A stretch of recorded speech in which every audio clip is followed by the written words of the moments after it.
Hi friends, அனைவருக்கும் வணக்கம். இன்னைக்கு வெள்ளிக்கிழமை, அப்பப்பான்னு சொல்கிற அளவுக்கு வேலை. வாசலில் ஒரு கோலம் போட்டுட்டு அருவிகால்லாம் தொடச்சி மஞ்சள் குங்குமம் வச்சுட்டு கிச்சனில் நேற்று வாங்கிட்டு வந்திருந்த மளிகை ஜாமான்லாம் இருந்தது. அதை எடுத்து பாட்டிலில் கொட்டிட்டு பாப்பா வாழைப்பழம் ஜூஸ் கேட்டாங்க. அவங்களுக்கு ஒரு டம்ளர் போட்டு கொடுத்துட்டு பாத்திரத்தெல்லாம் எடுத்துகிட்டு போய் பின்னாடி வச்சு வாஷ் பண்ணிவிட்டு மீன் வாங்கிட்டு வந்திருந்தாங்க. அதை க்ளீன் பண்ணி எடுத்துகிட்டு வந்து அவரைக்காய் போட்டு சாம்பார் வச்சுட்டு மீன் வறுவல் பண்ணிவிட்டு அதுக்கப்புறம் அடுப்பெல்லாம் தொடச்சி க்ளீன் பண்ணிவிட்டு கீழெல்லாம் எல்லாத்தையும் பெருக்கி வாரிட்டு கிச்சனை க்ளீன் பண்ணி விட்டுட்டு அதுக்கப்புறம் நான் போய் குளிச்சுட்டு சாமி ரூம்பை வந்து க்ளீன் பண்ணிவிட்டு விளக்கு திரியும் பூவை மட்டும் மாற்றிட்டு சாமி படைச்சிட்டேன். அழுக்கு துணி கொஞ்சம் இருந்தது, அதை எடுத்துகிட்டு போய் வாஷிங் மிஷினில் போட்டுட்டு நேற்று துவைச்ச துணி கொஞ்சம் இருந்தது, அதையும் எடுத்து மடித்து வச்சுட்டேன். கொஞ்ச நேரம் உட்காந்துட்டு இருந்தேன். ஹஸ்பண்ட் வந்து ஈவினிங் டீ வேணும்னு கேட்டாங்க. அவங்களுக்கு ஒரு டம்ளர் டீ போட்டு கொடுத்துட்டு நானும் ஒரு டம்ளர் டீயை குடிச்சிட்டு பச்சை பட்டாணி உரிக்காமல் இருந்தது, அதை உரிச்சிக்கிட்டு இருந்தேன். அதுக்குள்ளே பாப்பா காலேஜிலேருந்து வந்துட்டேன்னு கால் பண்ணாங்க. அவங்கள கூப்பிட கிளம்பிட்டேன்.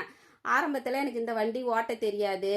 கவர்மெண்ட்டில் வண்டிக்காக எழுதி கொடுத்துருந்தோம். வண்டி கொடுக்குற வரைக்குமே எனக்கு வண்டி ஓட்ட தெரியாது. வண்டி கொடுக்க போகிறோன்னு சொன்னோன்னே திருன்னு முழிச்சிக்கிட்டு இருந்தேன். ஹஸ்பண்ட் யாருக்கிட்டே வண்டியை வாங்கிட்டு வந்து ஒரு நாள் நைட்டு 12 மணி வரைக்கும் வண்டி கற்றுக் கொடுத்தாங்க. மறுநாள் போய் வண்டி கொடுத்தோடனே அதை வாங்கிக்கிட்டு நான் மெயின் ரோட்லேயே ஓட்டிக்கிட்டு வந்தேன். என்னுடைய ஹஸ்பண்டு என்னை ஆச்சரியமாகவே பார்த்தாரு.